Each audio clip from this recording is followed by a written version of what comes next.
son 15 minutos por cada uno, ¿no? Sí, son tres ponencias, ¿no? Sí. Listo, ya estamos. Sebastián, por favor. Gracias. Buenos días con todos. Vamos a tratar de hacer esto un poco breve. Les enviamos un saludo fraterno desde el comité organizador de este evento, a todas las personas que nos están acompañando el día de hoy como panelistas, moderadores y sobre todo también a nuestros estimados asistentes.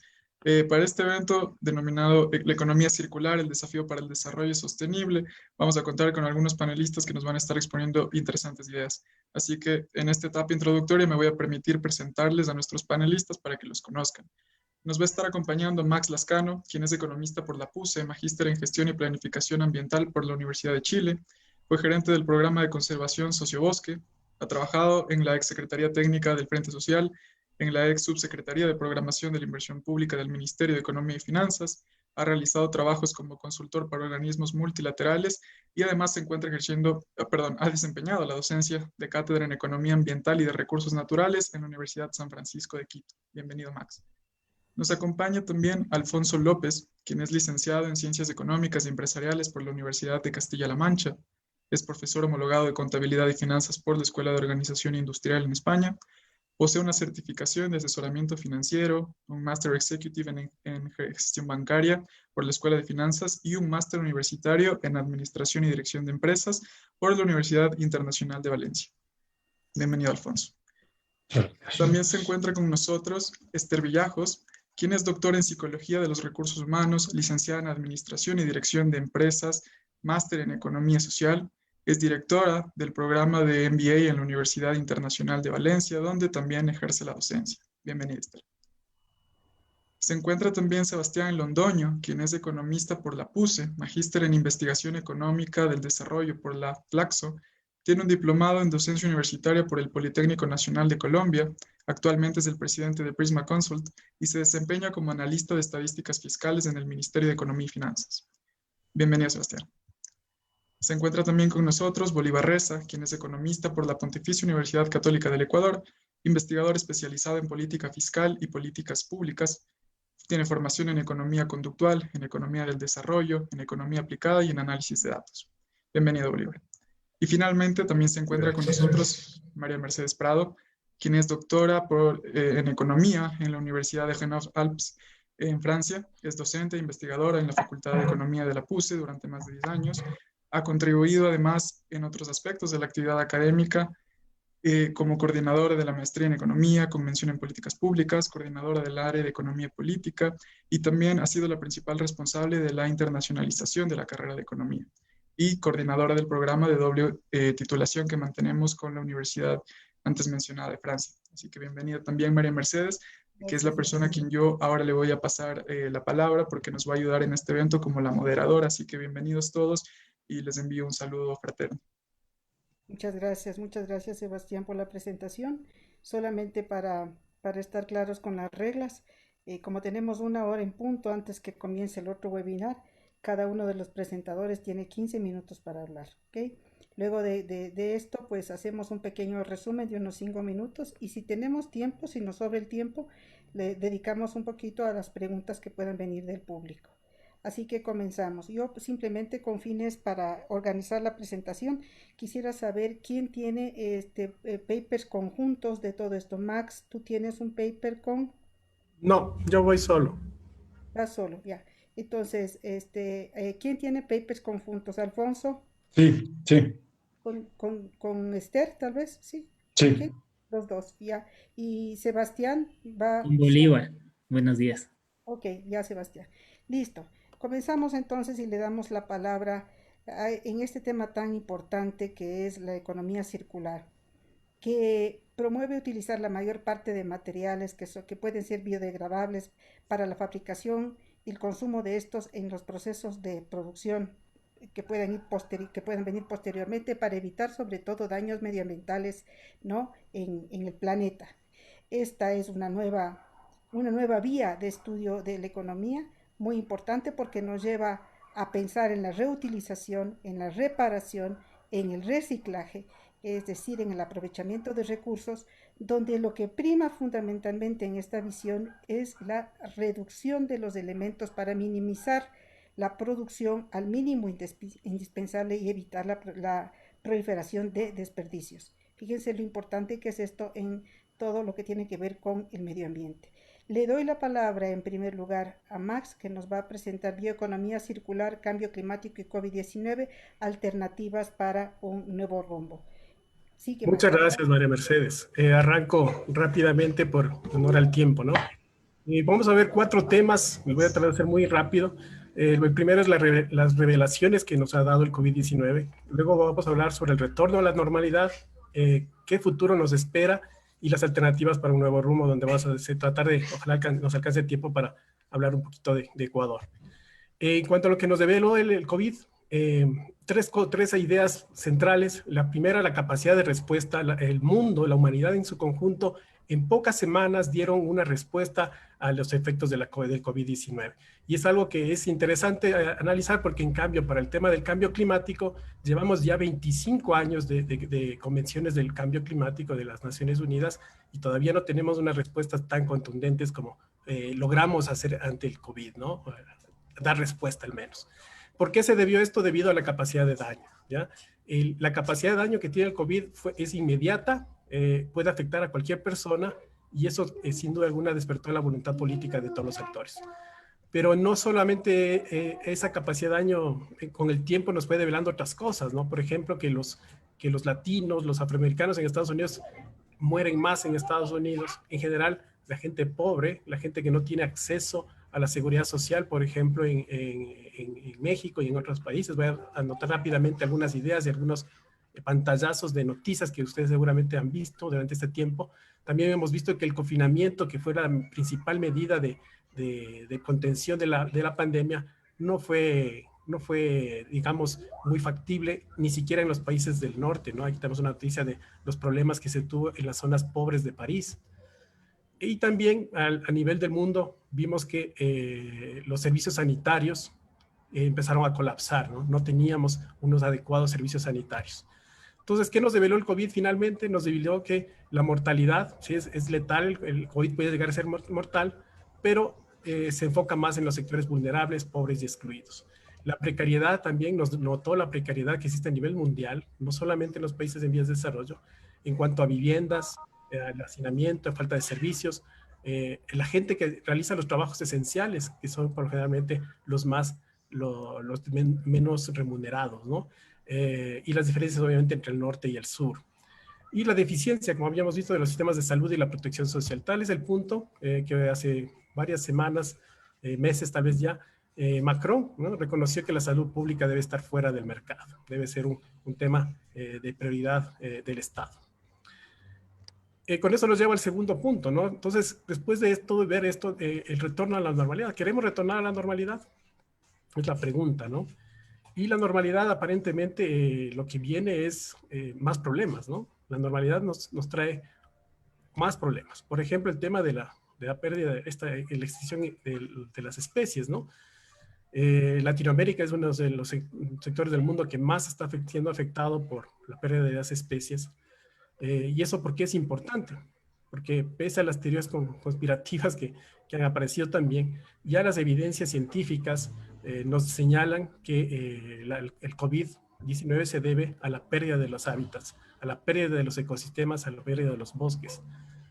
Y eso significa que si no controlamos este problema, vamos seguramente a volver a sufrir otras pandemias similares al COVID. ¿Y eso por qué sería importante, no? Habría que ver cuál es la relación entre esa pérdida de los ecosistemas y la economía, ya que hay una correlación muy interesante publicado por Bloomberg, pero con fuente de la Agencia Internacional de Energía. Miren, este gráfico me voy a detener un poquito, porque acá tenemos en la parte superior las emisiones de dióxido de carbono, ¿no? Y la parte inferior cuando estas se redujeron. Y es interesante, en las crisis, en la Gran Depresión o en las guerras mundiales, o en la crisis financiera del 2000, aquí está la del 2008, la crisis financiera, tuvimos un descenso en las emisiones de dióxido de carbono. El COVID-19 va a ser la que nos haga reducir un 8% de las emisiones este año. Pero es interesante ver que luego que la economía se recupera, empiezan las emisiones de CO2. ¿cierto? La más alta después de la crisis financiera. Lo más probable es que va a pasar lo mismo luego de la crisis del COVID. Y eso, ¿a qué nos indica eso? Nos indica, por ejemplo, o por qué se da esa situación. Miren, aquí esta imagen también de la misma Agencia Internacional de Energía, que nos habla que la evolución de la oferta mundial de energía ha pasado en 45 años, apenas se ha reducido un 5% en lo que es combustibles fósiles. En 45 años, la humanidad ha reducido un 5% su dependencia de los combustibles fósiles. Y bueno, los combustibles fósiles, el petróleo, ¿en qué está? Está absolutamente en todo. Nosotros lo tenemos absolutamente en todos los productos, incluso lo comemos, ¿no? El petróleo se lo come, el 80% de los fertilizantes son derivados del petróleo. Todo está, obviamente los fertilizantes están vinculados al precio del petróleo.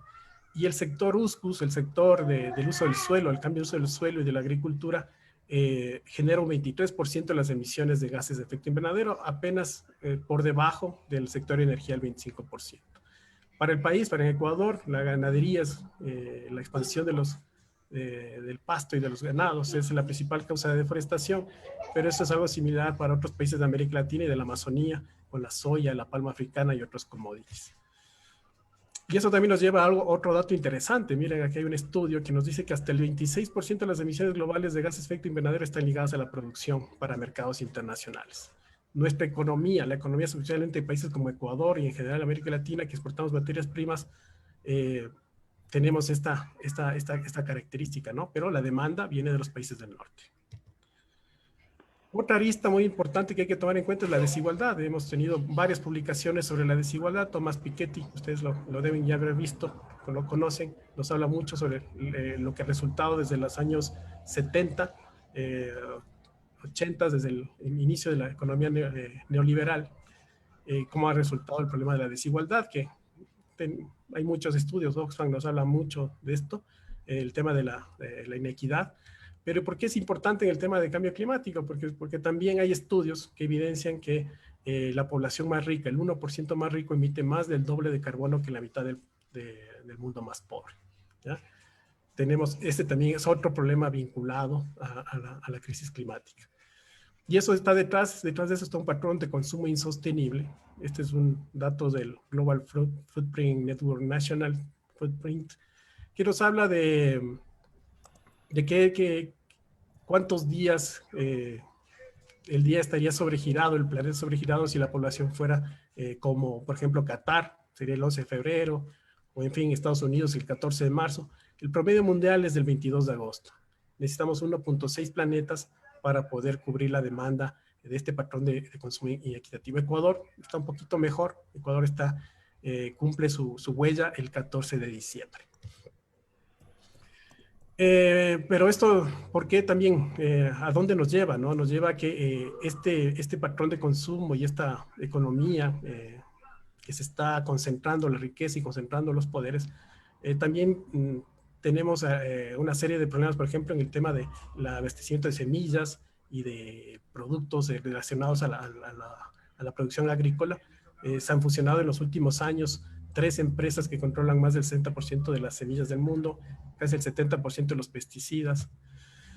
¿Por qué esto es importante? Porque al igual que en el petróleo, por ejemplo, en el petróleo, las industrias del petróleo gastan en cabildeo climático alrededor de $200 millones al año en hacer lobby. ¿Y para qué hacen el lobby, no? El lobby lo hacen principalmente pues, para tomar medidas y tener posiciones políticas que les favorezcan. Lamentablemente, estas políticas que están tomando nos llevan a datos como este, ¿no? Solo 5 de las 39 compañías de petróleo y gas más grandes han anunciado objetivos de reducción de carbono que coinciden con los objetivos para el aumento de 2 grados Celsius. Muchos problemas, ¿no? También en este tiempo hemos visto que varias industrias han recibido paquetes de ayuda por la crisis del COVID-19, pero el control ambiental, el control, la conservación de los bosques, de los ecosistemas, se han visto recortados sus presupuestos, ¿no? En América Latina, en el mundo en general, en Ecuador en particular. Entonces no podemos seguir haciendo lo mismo. Ese es quizás el mensaje de esta sección. Avanzo rápidamente a qué futuro nos espera, ¿no? El futuro que nos espera es un poco complejo. Aquí tenemos una lámina del IPCC que nos habla que para mantener la política o la meta de tener el incremento de la temperatura del planeta bajo el 1.5 grados, necesitamos una trayectoria de las emisiones. Miren este gráfico de la izquierda, de esta manera, ¿no? Aquí están las emisiones de dióxido de carbono y esto es lo que necesitamos que suceda hasta el año 2050 o 2040, dependiendo qué tanto agresivos queremos ser, ¿no? Entonces, miren esas curvas, lo que estudian economía se darán cuenta que estas cosas son un poco difíciles, ¿no? Necesitamos reducciones a partir del 7% a partir del año 2020 al 2040. Disculparán que por aquí está mi hija, a veces me hace ruido. Las reducciones del 7% anuales, ¿ya? El COVID este año nos ha hecho reducir 8%, pero la economía, miren cómo está, ¿no? La economía mundial está en graves problemas. Necesitamos que eso sea, necesitamos un COVID por año hasta el año 2040. Igual, bueno, acá tenemos otra slide, me voy a pasar. Entonces, el escenario más probable que hablan algunos investigadores, por ejemplo, los de Australia, que están bajo CSIRO, nos hablan que lamentablemente el mundo parece que está yéndose a un colapso, ¿no es cierto? Estamos como en la noche del Titanic, a muy pocos kilómetros, estamos empezando a visualizar el iceberg. Eso tiene algunos puntos, algunos estudios que hacen referencia a que se han activado, por ejemplo, 9 de los 15 puntos de inflexión de dióxido de carbono, que si se llegan a activar, por más que hagamos algunos esfuerzos adicionales, lo más seguro es que la temperatura va a seguir aumentando. Para el año 2030, el mundo sabrá qué camino ha tomado, ¿no? Y bueno, en el mundo en el año 2100, con más de 2 grados centígrados o más de 4 grados centígrados, la verdad es una catástrofe lo que vivirá el mundo. Entonces, ¿cuáles son las alternativas? Y para ir terminando, ¿cuáles son las alternativas para un nuevo rumbo? Necesitamos alcanzar las emisiones netas cero al año 2040. Eso significa acelerar la transición energética, pasar de ese 5% que les dije un poco de las reducciones que hemos hecho en 45 años como humanidad, reducirlas a cero, ¿ya? Revertir los estilos de vida de alto consumo, economía lineal y de crecimiento infinito. Esto es algo muy importante, ¿no? Hablamos mucho de estos temas de bioeconomía, economía circular, pero algo que hay que tener muy claro es que el planeta no da para vivir el estilo de vida, por ejemplo, en los países del norte. En todo el mundo no podemos vivir como en Europa, como en Estados Unidos. Esos estilos de vida no son sostenibles. Necesitamos revertir la tendencia de la desigualdad a nivel planetario. Necesitamos nuevas reglas financieras mundiales. Aquí hay unas buenas iniciativas que ha sacado un instituto donde participa Piketty y Stiglitz para controlar a las corporaciones, un incremento de las tasas impositivas para que sea más justo. Necesitamos un nuevo orden mundial multipolar, una ONU fortalecida para los acuerdos globales y la internalización de los costos climáticos en el comercio internacional. Necesitamos una unión entre la OMS y la Convención de Cambio Climático, que hasta ahora no se ha dado. Quizás el impuesto a las exportaciones petroleras, que ya se daba algunas propuestas en el pasado con el impuesto de Daly Correa. En fin, y bueno, esto parecería que es un poco utópico, pero no es tanto así, ¿no? El Deutsche Bank anuncia ya la llegada de un nuevo superciclo económico, dan anuncio ya del fin del neoliberalismo en el planeta. Y también con eso un poco es el fin de la globalización tal como la conocemos. Por ejemplo, ya se están pensando en ya se está dando la relocalización industrial, ¿no es cierto?, de algunas industrias. También en cuanto a la parte financiera, el dólar está perdiendo varios espacios. Se prevé que puede haber un cambio en el patrón o en la reserva global en los siguientes años. Y bueno, Paul Krugman nos habla de que si avanzamos en un nuevo orden, él lo ve más débil y más caótico. Es la otra posibilidad, ¿no? Que todo sea para peor. Las alternativas para Ecuador. Bueno, Ecuador representa el 0,15% de las emisiones de dióxido de carbono del mundo. Entonces, nosotros no tenemos incidencia en esto, iremos hacia donde el mundo vaya. Pero lo que nosotros deberíamos hacer es la adaptación, es nuestra principal opción para el país, ¿no? Tenemos que aprender a adaptarnos a ese mundo de 1.5 grados centígrados o de 2, y Dios no quiera, más de 2 grados. Y para eso necesitamos también transitar hacia una economía basada en la biodiversidad, la bioeconomía circular que le planteamos en este artículo. Necesitamos conservar los remanentes de bosques. El país tiene el 60% de su territorio cubierto aún con bosques, el 36% ya está bajo alguna medida de protección. Necesitamos aumentar y mejorar esto. Para eso necesitamos operativizar el desarrollo sostenible. No me voy a detener, pero aquí están todas las distintas economías que en estos últimos tiempos están surgiendo, son muy interesantes. Por sí solas no nos van a ayudar a resolver el problema, pero sí nos van a dar herramientas para esto. Max, tienes 9 segundos nada 9 más ya. segundos, ok. Creo que quizás tal vez con esta o con alguna otra termino. Ya terminó El tu Ecuador tiempo. tiene Trata de varias cerrar, alternativas trata de de cerrar, Max. empleo, ¿no? Con eso termino, de empleo sostenible, desde la bioeconomía circular, producción agropecuaria sostenible, la conservación, la restauración, la matriz de eficiencia energética, la economía naranja.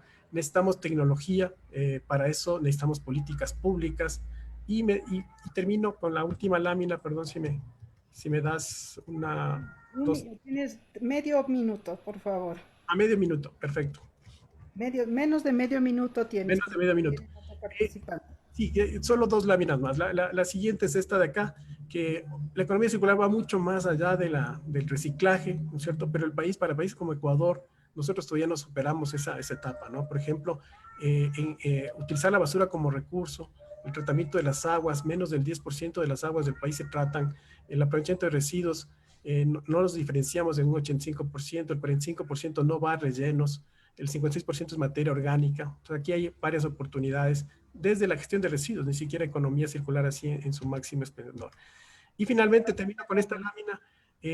Solo en un comportamiento prosocial podemos prosperar todos. Este es un pensamiento de Elinor Ostrom, premio Nobel de Economía, la primera mujer con un premio Nobel de Economía, que nos hablaba ya de hace algún tiempo de que esta visión individual de la economía capitalista neoliberal no nos está llevando a ningún camino positivo. Necesitamos cambiar ese esquema. Eso sería de mi parte. Muchas gracias a todos. Gracias, Max. Gracias. Bueno, ahora comenzamos tal vez con Alfonso. Alfonso, tú vas a presentar, tú vas a realizar la presentación. Sí. Ok, listo. Entonces, carga tu presentación. Comenzamos. ¿No? Bueno, ya puedes comenzar, Alfonso. Muy bien, pues nada, buenos días en Ecuador, buenas tardes en España. Lo primero que quería dar las gracias a la PUCE, a la Pontificia Universidad Católica de Ecuador y al resto de instituciones y organismos que han hecho posible la organización de esta 10ª jornada de economía. Aunque me imagino que a lo largo de la semana y a lo largo del día de hoy diferentes ponentes van a hablar mucho sobre economía circular, sí que me gustaría hacer una breve introducción antes de empezar a detallar el caso práctico de una empresa española que representa un ejemplo muy gráfico de transición desde un modelo de economía lineal a un modelo de economía circular. Bueno, yo creo que todos coincidimos que hoy vivimos en una época en la que la mayor parte de los modelos económicos vigentes están basados en un proceso que comienza con la captación de los recursos, la fabricación de productos de diferente tipología, el consumo de los mismos por parte de los consumidores y finalmente el desecho de los mismos a través de diferentes procesos, ¿no? Un modelo basado en en captar, producir, usar y tirar, que necesariamente debe migrar hacia nuevos modelos, porque son modelos que, si bien han sustentado nuestro modelo de crecimiento y nuestra economía del bienestar hasta nuestros días, pues son modelos que realmente, debido a la especulación constante existente y a la extracción desenfrenada de recursos, van a provocar un déficit de abastecimiento de los suministros básicos, fundamentalmente de los suministros energéticos, y un empeoramiento paulatino de nuestra calidad de vida. Por lo tanto, yo creo que todos coincidimos que se hace necesario migrar hacia modelos circulares, teniendo en cuenta además que son modelos lineales, son muy dependientes de la disponibilidad de materias primas y de su coste adicionalmente.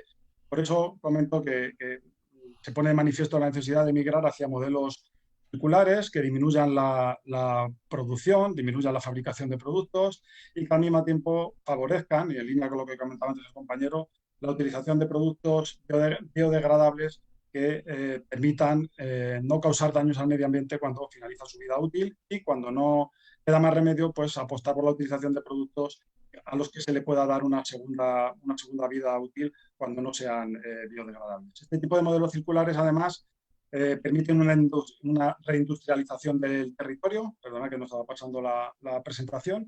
Permiten la reindustrialización del territorio, permiten además garantizar el suministro, permite reducir la emisión de gases de efecto invernadero, reducir el consumo de productos, reducir la emisión de residuos, y además reducir el consumo de energía primaria. Por lo tanto, yo creo que todos coincidimos en que se hace necesario migrar hacia estos modelos circulares.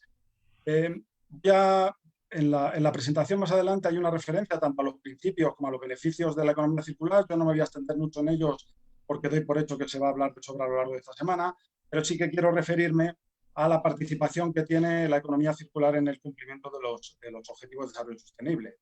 Yo creo que todos coincidimos en que nos encontramos en un momento desde el ámbito internacional tremendamente importante para avanzar en la promoción y para conseguir alcanzar una economía más sostenible. La firma del Acuerdo de París, la adenda del Protocolo de Montreal, el Acuerdo para reducción de gases de efecto invernadero y sobre todo el lanzamiento de los Objetivos de Desarrollo Sostenible que llevó a cabo la Organización de las Naciones Unidas en septiembre del 2015 con motivo del lanzamiento de la Agenda de Desarrollo Sostenible 2030, pues ha supuesto un hito que demuestra realmente pues la necesidad y la apuesta que se está haciendo a nivel internacional por migrar hacia modelos de desarrollo económico más sostenibles con nuestro planeta. Como decía, la economía circular es una palanca clave para alcanzar estos objetivos de desarrollo sostenible, fundamentalmente el 7, energía asequible y no contaminante, el 9, industria, innovación e infraestructura y sobre todo el ODS número 12, producción y consumo responsables.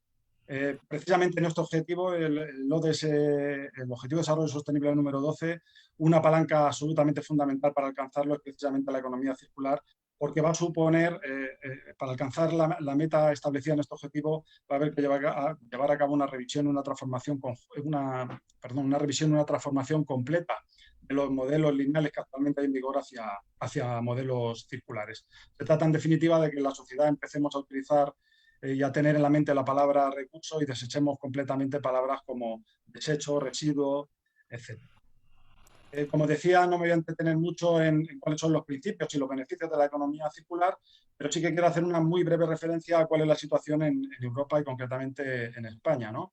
El European Green Deal o el Pacto Verde Europeo es el camino que ha marcado la Comisión Europea para alcanzar una economía más sostenible y en él se incluyen tanto los caminos que hay que acometer para alcanzar una transición más justa y más integradora hacia una economía más verde, como las inversiones que se hacen necesarias efectuar y al mismo tiempo las fuentes de financiación necesarias para llevar a cabo esas inversiones.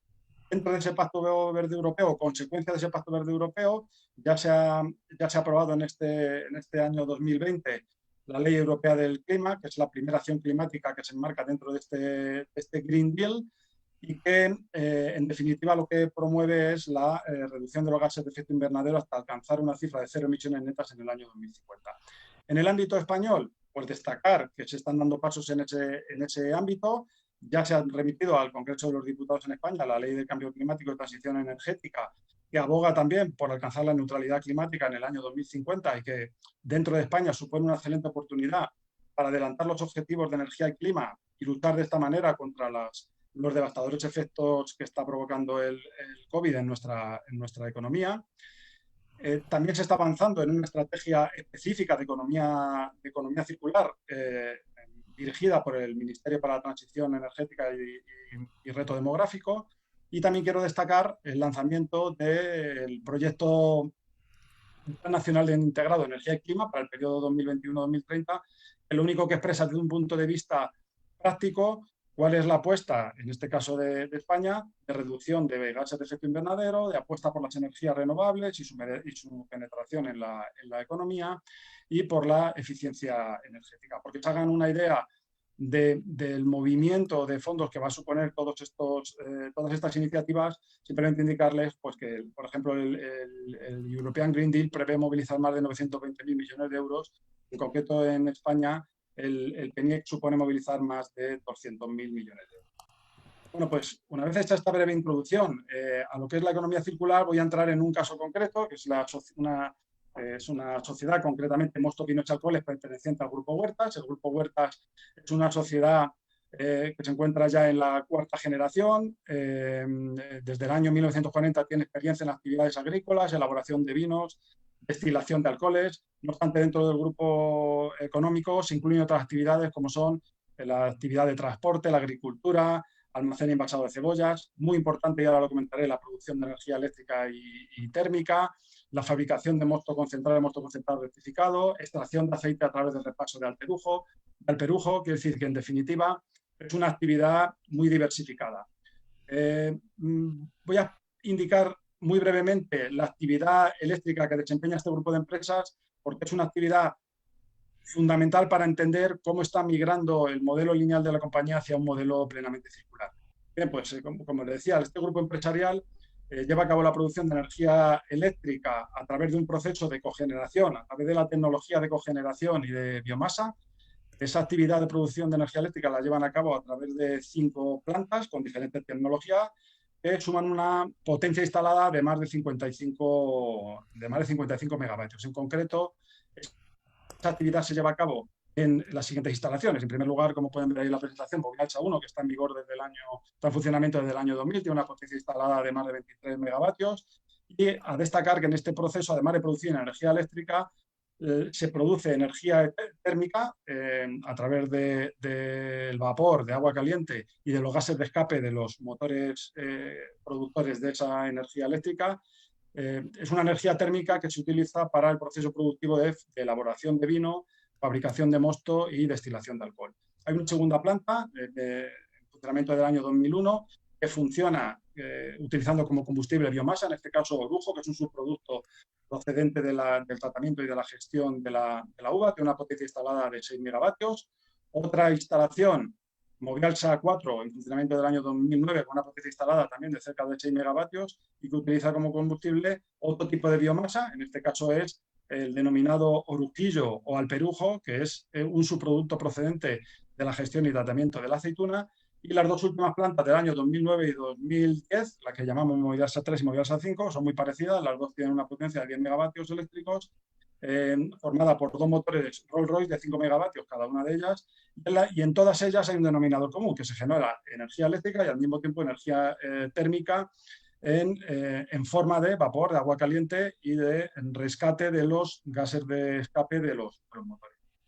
¿Qué dos actividades está llevando a cabo esta empresa que podemos enmarcar dentro de lo que es una economía circular plena? Bueno, pues en primer lugar, el Departamento de Investigación y Desarrollo de esta compañía ha puesto en marcha un proceso para cerrar el círculo y alcanzar una verdadera economía circular y, por tanto, conseguir un hito que es no generar ningún tipo de vertido exento de valor. En este caso, como podrán ver un poco más adelante, en una diapositiva resumen de todo el proceso circular que lleva a cabo esta compañía, en la destilación de los alcoholes se producía un residuo carente de valor, las denominadas vinazas, y a través de un proceso de investigación y desarrollo se ha conseguido que esa vinaza se transforme en un nuevo producto con valor comercial.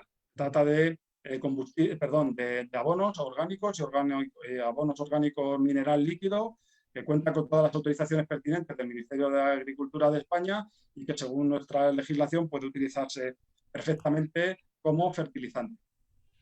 Otra actividad que podemos enmarcar dentro de esa filosofía clara que tiene la empresa para promover la economía circular es el tratamiento del orujo de la uva, que comentaba anteriormente, para la extracción de un colorante, en este caso la extracción de polifenoles, concretamente un colorante en polvo que se utiliza fundamentalmente para la industria alimentaria, ¿no? Son dos clarísimos ejemplos de nuevas actividades que está promoviendo la empresa a través de su departamento de investigación y desarrollo para alcanzar la circularidad de su modelo. La manera más gráfica de verlo es en esta pantalla resumen, donde se ve perfectamente cómo de los viñedos, una de las empresas del grupo es propietaria de una importante explotación agrícola, de los viñedos se extraen las uvas y de las uvas se empiezan a fabricar los primeros productos con valor comercial, en este caso vinos y mostos concentrados o mostos concentrados rectificados.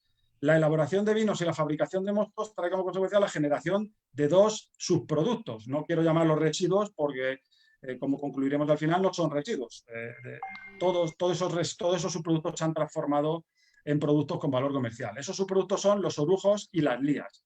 De las lías se obtiene por un proceso de destilación el aguardiente y se genera un residuo que hasta ahora estaba exento de valor, que son las vinazas. Mientras que del tratamiento de los orujos, a través de un proceso de destilación, se obtiene alcohol destilado, alcohol rectificado, se extrae la granilla de la uva. Simplemente comentarles que de la granilla de la uva, a su vez, se puede extraer aceite El orujo, también, del orujo también se extrae la enocianina, ese colorante al que me refería anteriormente, y finalmente, a través de un proceso de secado del orujo restante, se transforma en biomasa que sirve de combustible para pasar al siguiente proceso, que como se ve más abajo, ese orujo seco se transforma en biomasa que en una de las plantas de cogeneración se utiliza para generar energía eléctrica, energía térmica fundamental, esa energía térmica a la que me refería anteriormente en forma de vapor, agua caliente y rescate de los gases de escape de los motores, porque esa energía térmica es necesaria para producir el vino, para fabricar los mostos y para llevar a cabo la destilación del alcohol.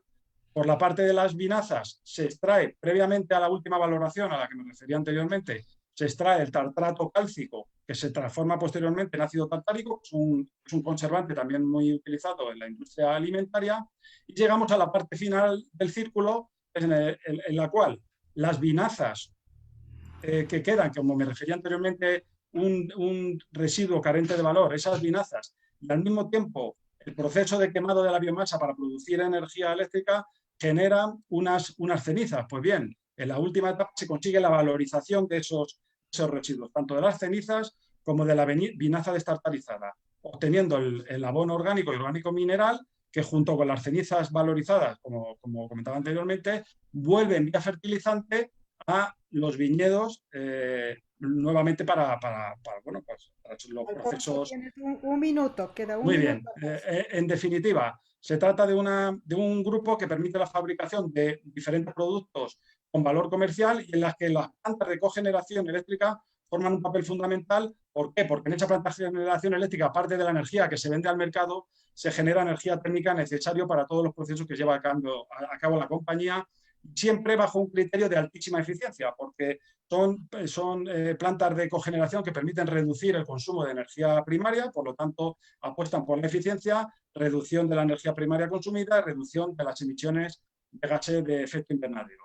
Termino ya, como decía, esta compañía es un clarísimo ejemplo de empresa que fabrica productos con una altísima trayectoria, pero siempre con una clara filosofía de apostar por la eficiencia energética, lo que va a permitir reducir, como decía anteriormente, el consumo de energía primaria, reducir la emisión de gases de efecto invernadero y demostrando que todo ello es posible ganando competitividad en el mercado. Es decir, es una actividad industrial que es plenamente competitiva, pero que al mismo tiempo es sostenible y respetuosa con el medio ambiente. Y con 20 segundos simplemente termino diciendo como conclusión de todo que este es un ejemplo muy claro de una compañía que demuestra que se puede migrar perfectamente de un modelo lineal a un modelo circular. Yo creo que el COVID ha irrumpido en nuestras vidas cuando nos estábamos enfrentando a una alarma vital como era el cambio climático.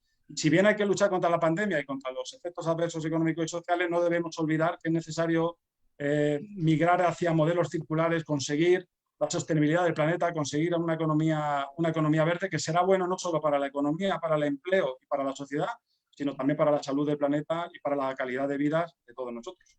Gracias, Alfonso. Muchas gracias por Muchas gracias de nuevo a la universidad. Muy ilustradora, muchas gracias. Seguimos ahora con Sebastián y Bolívar. No sé quién de los dos va a hacer la presentación. La vamos a desarrollar en dos partes. En una primera parte voy a iniciar yo y cierra Sebastián. Ya, solamente, por favor, les pido encarecidamente nos dejamos a los 15 minutos en total porque caso contrario nos cortan automáticamente el webinar. Entonces es rico poder escuchar a los dos con suficiente tiempo y hacer un pequeño resumen. Así que tengamos en cuenta eso, ¿no? De acuerdo, mucho gusto.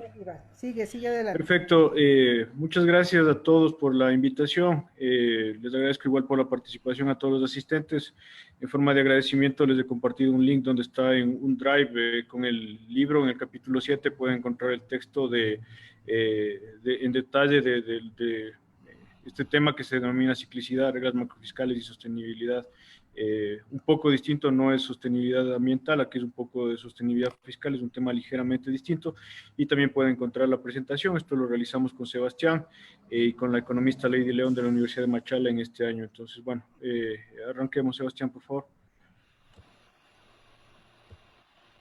Básicamente, el tema de la sostenibilidad en el manejo de finanzas públicas como les mencioné, no es un tema que está estrechamente vinculado en el ámbito de lo que hemos venido viendo en las presentaciones anteriores. Sin embargo, digamos que la sostenibilidad tiene que verse de una manera un poco más holística y el componente de finanzas públicas también es crucial. Lógicamente, ya que esto nos permite realizar un movimiento más ordenado de los recursos hacia sectores prioritarios, como es en este caso el tema del desarrollo ambiental y otros aspectos que son fundamentales para el desarrollo de los países de América Latina y el Caribe.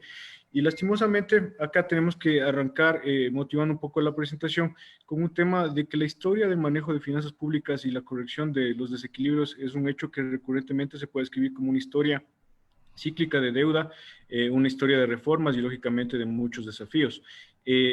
Pensemos en la parte superior izquierda, en el primer panel, lo que se está observando básicamente es la caída estrepitosa que se registró en la cotización del crudo WTI a inicios de este año, básicamente por los efectos del aislamiento social, más o menos durante los meses de marzo, abril se da esta caída, llegando a registrarse unas cotizaciones totalmente inverosímiles de hasta menos $40 por barril, siendo que varios países, como en el caso ecuatoriano, habían realizado presupuestaciones de sus ingresos en torno alrededor de $40-50 por barril. Entonces, eso lo que nos pone de manifiesto es que los países de la región tienen que buscar un equilibrio bastante sutil entre un manejo adecuado y lógicamente los desafíos y la deuda que se tiene en ámbito, digamos, desde el punto de vista social, desde el punto de vista ambiental y lógicamente para cerrar aquellas brechas que nos permitan alcanzar los niveles de desarrollo que se tienen deseado para las economías de América Latina. Pero eso es muy difícil, básicamente si tenemos que enfrentarnos a una realidad en la que somos tomadores de precios de mercados internacionales, nos enfrentamos a una volatilidad bastante fuerte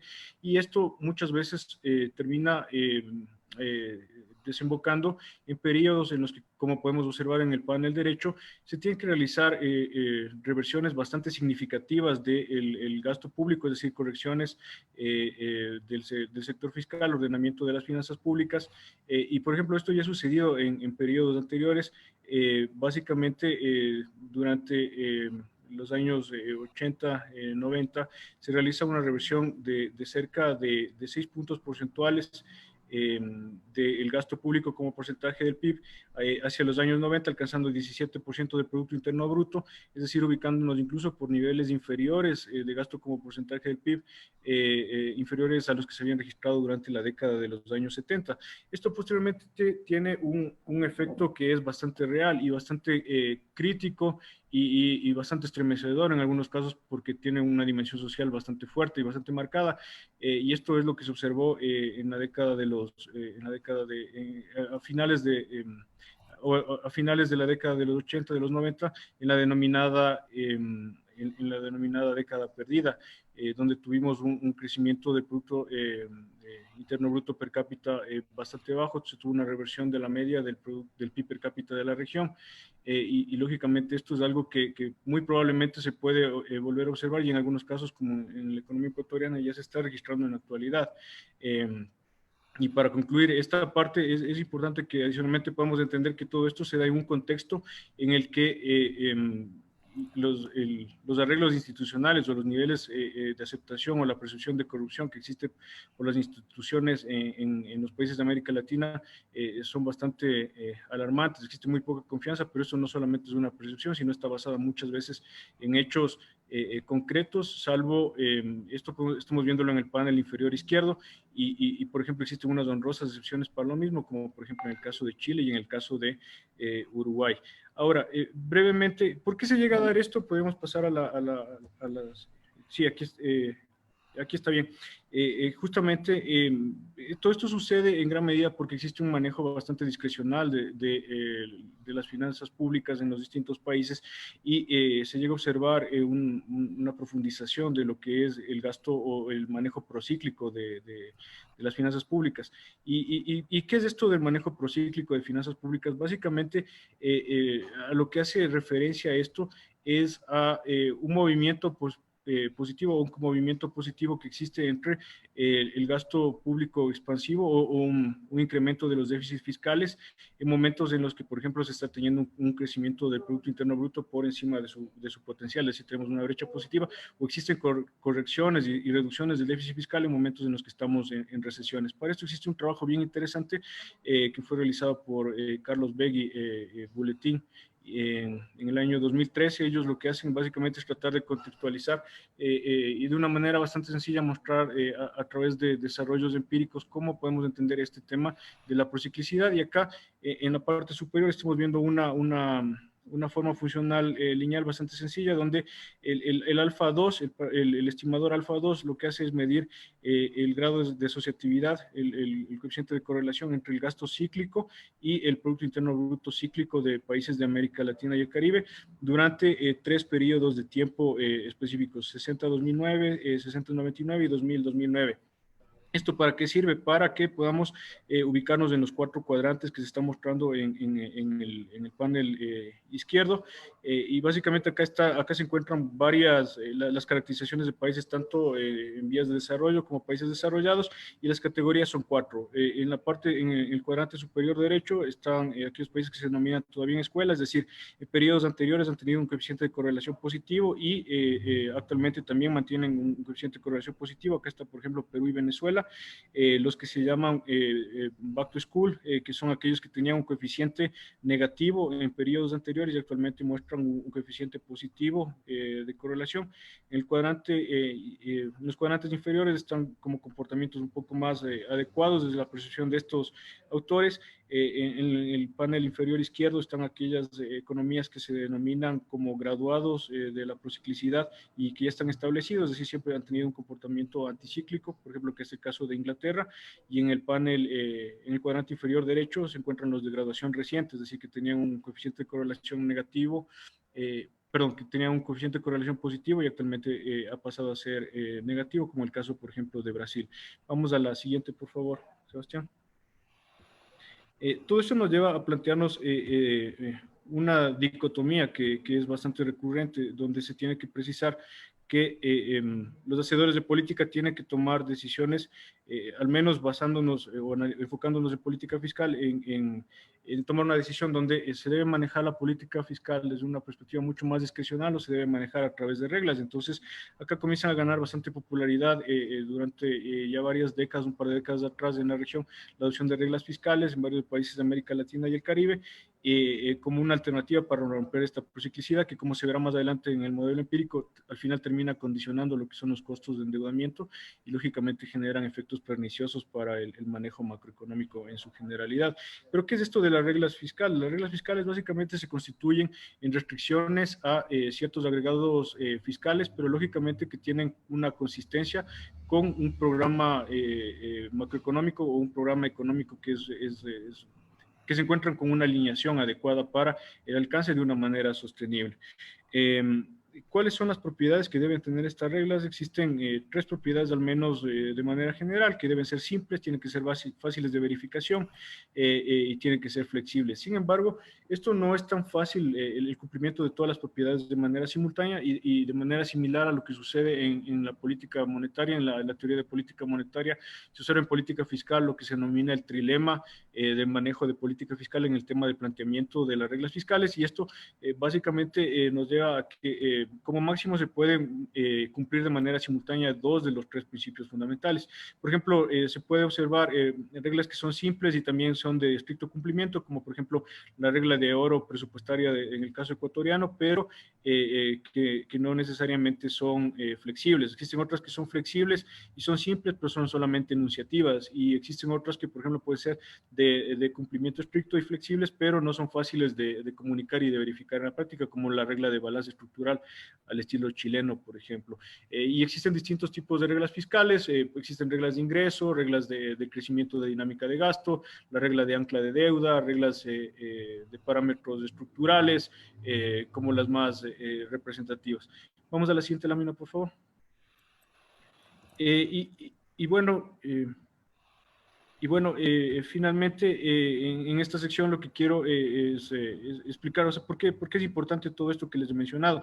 Todo esto son como elementos importantes para poder entender el trabajo que nosotros realizamos en el estudio y se utiliza nos permite conceptualizar un modelo de corte empírico que fue desarrollado por un economista de nombre Ghosh, en el que se asumen supuestos como la ubicación de la economía en distintos tipos de equilibrios que se pueden materializar, pues equilibrios positivos y negativos, que van a terminar influyendo sobre las expectativas básicamente de los acreedores de la deuda pública doméstica y que a partir de la acumulación de deuda que supere ciertos umbrales, se comienzan a cambiar la posición o la activación de este tipo de equilibrios frente a un entorno en el que lógicamente existe lo que se denomina la fatiga fiscal. Esto ha sido comprobado empíricamente, que la fatiga fiscal viene dada por la incapacidad de seguir incrementando el superávit primario para sostener los niveles de endeudamiento en niveles estables o niveles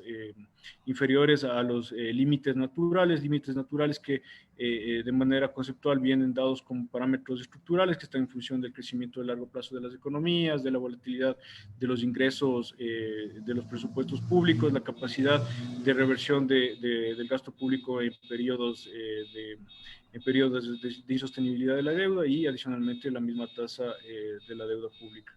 Nos Entonces, bueno, quedan esos dos son... minutos, Bolívar, 2 minutos. Sebas. Listo, voy a ser súper rápido y conciso. Se planteó un modelo, en realidad este es un modelo de equilibrio parcial, donde interactúan el sector real y el sector fiscal. En ese sentido, bueno, se toman varios supuestos sobre los cuales los ingresos están en función del crecimiento económico, ¿ya? Otra es que existe una relación entre la calificación crediticia y la ciclicidad que tienes en la política fiscal, en la medida de que eres más procíclico o tus gastos a la final como gobierno los realizas de una manera o de una forma que están en función del ciclo económico, lo que va a pasar es que a la final eres una economía procíclica y tu calificación crediticia se va a empeorar y por ende eso tiene un efecto sobre la tasa de interés que se convierte en una variable que es endógena. Adicional a ello, se plantea dentro del modelo que existen ciclos económicos que son asimétricos, justamente en amplitud y en duración en las economías de América Latina y especialmente en las economías en vías de desarrollo. Estos pases de valle a pico y de pico a valle suelen no ser de forma temporal de la misma manera, o sea, no en dos periodos se pasa. Entonces, en función de eso se fue concatenando el modelo, se plantean 3 reglas, en realidad una regla de gasto que está en función del crecimiento de la economía, ¿sí? O sea, cómo creces tu crecimiento de largo plazo, otra de un balance primario cíclico y esto se va ajustando a los ciclos económicos y finalmente se plantea la política fiscal procíclica. Claro, o sea, existen una serie de supuestos, por ejemplo, la inflación es 0 y también que el multiplicador fiscal se asume como unitario y tiene un efecto durante el mismo periodo, entonces es un multiplicador fiscal que termina siendo estático. Dentro de los principales resultados que se obtuvieron es justamente ver que la política fiscal con la aplicación de ciclos asimétricos en función de las brechas de producto y los resultados primarios como porcentaje del PIB, es básicamente que cuando uno aplica una regla del gasto, lo que se obtiene es que sí, se estabiliza este resultado primario como porcentaje del PIB en un periodo del tiempo y no va fluctuando tan drásticamente en función a las brechas de producto, mientras que si uno aplica una regla de gasto con un balance primario cíclico, con un ajuste del balance primario, lo que pasa es que tengo mejores resultados primarios como porcentaje del PIB. Vamos cerrando, Sebastián, vamos cerrando. Ya cerramos. Mientras que si uno aplica la política fiscal procíclica, lo que va a pasar es justamente que tengo muchos periodos de déficit fiscal. Esto en función de la deuda pública, simplemente dejarles esta imagen, cuando uno aplica una política fiscal procíclica, lo que va a pasar es que el endeudamiento público, dado que la tasa de interés se convierte en una variable endógena, se hace explosivo en el tiempo. Entonces, ¿qué es importante para los países en vías de desarrollo? Justamente ver el tema de la sostenibilidad de las finanzas públicas con otros temas adicionales, aparte de considerar la estabilización económica y el tamaño de los objetivos del gobierno. Esto se puede visualizar desde diferentes aristas con la combinación, por ejemplo, de reglas macrofiscales. Estas son decisiones operativas de corto y mediano plazo y podrías combinar reglas de deuda con reglas de gasto. Eso es. Muchas gracias. Muchas gracias, Sebastián. Yo agradezco a todos los participantes por el esfuerzo para enmarcarse en los tiempos. Desgraciadamente es así.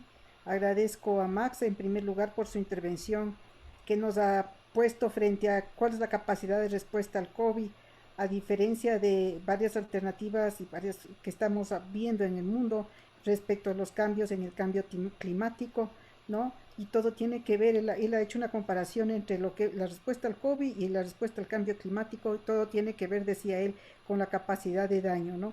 Como los pobres son los más afectados por el confinamiento, porque finalmente es un trade-off entre la supervivencia, ¿no? O el confinamiento.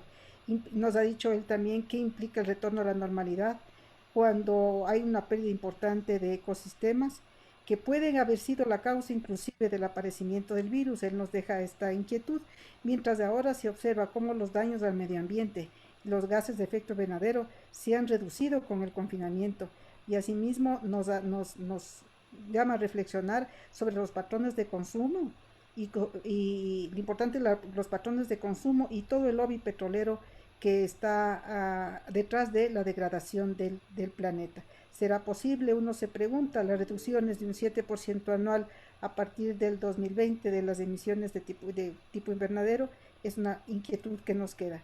A Alfonso y a Esther, ¿no?, que nos presenta primero la importancia de los objetivos de la sostenibilidad de Naciones Unidas y cómo Europa se ha ido montando en estos objetivos a través del Green Deal y revela ese compromiso de todo ese continente, ¿no?, a través de la Ley Europea de Energía y Clima emitida en 2020 en este sentido, ¿no? Y cómo España en particular a través de su política pública se encuentra avanzando en este sentido, lo que implica un gran esfuerzo, ¿no?, de política pública y también un esfuerzo financiero.